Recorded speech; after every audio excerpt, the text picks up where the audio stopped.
ನೀವೇನು ವ್ಯಾಪಾರ ಮಾಡ್ತಿದ್ರಮ್ಮ? ಈಗ ಏನು ಕೇಳ್ತೀರಾ GBAಗೆ? ನಾವು ಹೂವು ವ್ಯಾಪಾರ ಮಾಡ್ತಾಯಿದ್ದೀವಿ ಸರ್. 10 ವರ್ಷದಿಂದ ಮಾಡ್ತಾಯಿದ್ದೀನಿ. ಈಗ ನಾನು 2 ವರ್ಷದಿಂದ ನಂಗೆ ಹುಷಾರಿಲ್ಲ ಅಂದರೆ ಕ್ಯಾನ್ಸರ್ ಪೇಷೆಂಟು, ಕೀಮೋ ಪೇಷೆಂಟ್. ನಾನು ಕೀಮೋ ಪೇಷೆಂಟ್ ನನಗೆ ಮಾತಾಡೋಕ್ಕೆ ಒಂಥರ ಆಗ್ತದೆ. ಕೀಮೋ ಪೇಷೆಂಟು ಈಗ ಟ್ರೀಟ್ಮೆಂಟ್ ಎಲ್ಲ ತೊಗೊಂಡು ಈಗ ಒಂದು 3-4 ತಿಂಗಳು ನಿಲ್ಲಿಸಿದ್ದಾರೆ. ಇವಾಗ ನೋಡೋಂಗೆ ಆಗಿದ್ದೀನಿ. ಬೇಕಾದ್ರೆ ನಾನು ಫೋಟೋನೇ ತೋರಿಸ್ತೀನಿ ಹೆಂಗಿದ್ದೀನಿ ಅಂದ್ಬಿಟ್ಟು. ಏನೋ ಅದನ್ನು ನಮಗೆ ಜೀವನ ಮಾಡೋಕ್ಕೆ ಬಿಟ್ಟಿಲ್ಲ ಅಂದ್ರೆ ನಾವೇನು ಮಾಡ್ಬೇಕು ಸರ್? ನಾವು ಹೇಳಿ, ನನಗೆ ಅದು ಮಾಡಿದ್ರೇ ಜೀವನ.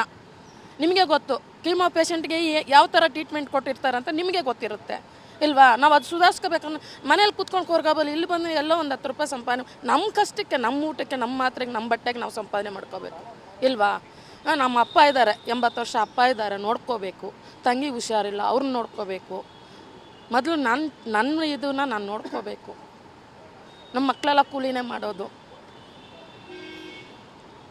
ಅದನ್ನು ಎತ್ತುಬಿಡಿ ಅಂದರೆ ನಾವು ಹೆಂಗೆ ಜೀವನ ಮಾಡೋದು ಹೇಳಿ?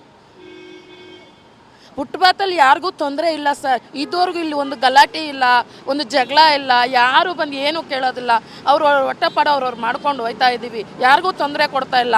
ಇದಕ್ಕಿದ್ದಂಗೆ ಸರ್ಕಾರ ಬಂದ್ಬಿಟ್ಟು ಈ ಥರ ನಮ್ಗೆ ತೊಂದರೆ, ಅವರೇ ಸರ್ಕಾರನೇ ಈ ಥರ ತೊಂದರೆ ಕೊಟ್ಟರೆ ಇನ್ನು ಪಬ್ಲಿಕ್ ಜನ ಯಾವ ಥರ ಗಲಾಟೆ ಮಾಡ್ತಾರೆ ಅಂತ ಯೋಚನೆ ಮಾಡಿ ನೀವು. ನಾವು ಹೆಂಗೆ ಜೀವನ ಮಾಡೋಕ್ಕಾಗುತ್ತೆ ಹೇಳಿ? 1,30,000 ರೂಪಾಯಿ ಸರ್ ಒಂದು ಇಂಜೆಕ್ಷನ್. ನನಗೆ 12 ಇಂಜೆಕ್ಷನ್ ಕೊಟ್ಟಿದ್ದಾರೆ. ಗೌರ್ಮೆಂಟಲ್ಲಿ ತೊಗೊಂಡಿದ್ದೀನಿ. ನಾವು ದುಡ್ದ್ರದನ್ನ ಹೊಟ್ಟೆಗೆ ತಿಂದ್ರದನ್ನ ಸರ್ ನಾವು ಮಾಡ್ಕೊಳಕ್ಕಾಗೋದು ಏನೇ ಆಗಲೂ.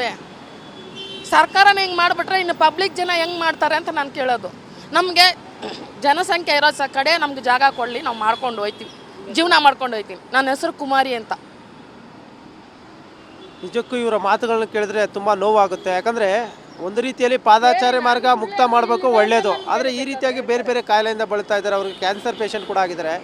ಎಲ್ಲೋ ಒಂದು ಕಡೆ ಮಾನವೀಯತೆಯ ದೃಷ್ಟಿಯಿಂದ ಆದರೂ ಕೂಡ GBA ಅವರು ಕೂಡ ಪ್ರತಿಯೊಂದು ಏರಿಯಾದಲ್ಲಿ ಕೂಡ ಎಲ್ಲೆಲ್ಲಿ ಸಾರ್ವಜನಿಕರು ಹೆಚ್ಚಿನ ಸಂಖ್ಯೆಯಲ್ಲಿ ಬರ್ತಾರೋ ಆ ಒಂದು ಜಾಗದಲ್ಲಿ ಪರ್ಟಿಕ್ಯುಲರ್ ಆಗಿ ಇವರೆಲ್ಲರೂ ಕೂಡ ಬೀದಿ ಬದಿ ವ್ಯಾಪಾರ ಮಾಡುವಂಥವ್ರಿಗೆ ಒಂದು ಜಾಗವನ್ನು ಮಾಡಿಕೊಟ್ರೆ ಅವರ ಬದುಕು ಕೂಡ ನಿಲ್ಲುತ್ತೆ. ಯಾಕಂದರೆ ಇದನ್ನೇ ನಂಬ್ಕೊಂಡು ಜೀವನ ನಡೆಸ್ತಾ ಇದ್ರು. ಇಲ್ಲ ಅಂದರೆ ಅವ್ರ ಬದುಕು ಕೂಡ ಮೂರ ಬಟ್ಟೆ ಆಗುತ್ತೆ. ಆ ಒಂದು ಕಾರಣಕ್ಕೆ ಸರ್ಕಾರ ಕೂಡ ಅದ್ರ ಬಗ್ಗೆ ಕೂಡ ಯೋಚನೆ ಮಾಡಬೇಕಾದಂಥ ಅನಿವಾರ್ಯತೆ ಇರುವಂಥದ್ದು. ಕ್ಯಾಮ್ರಾ ಪರ್ಸನ್ ರಾಜು ಜೊತೆ ಶಿವರಾಜ್ ಕುಮಾರ್, TV9 ಬೆಂಗಳೂರು.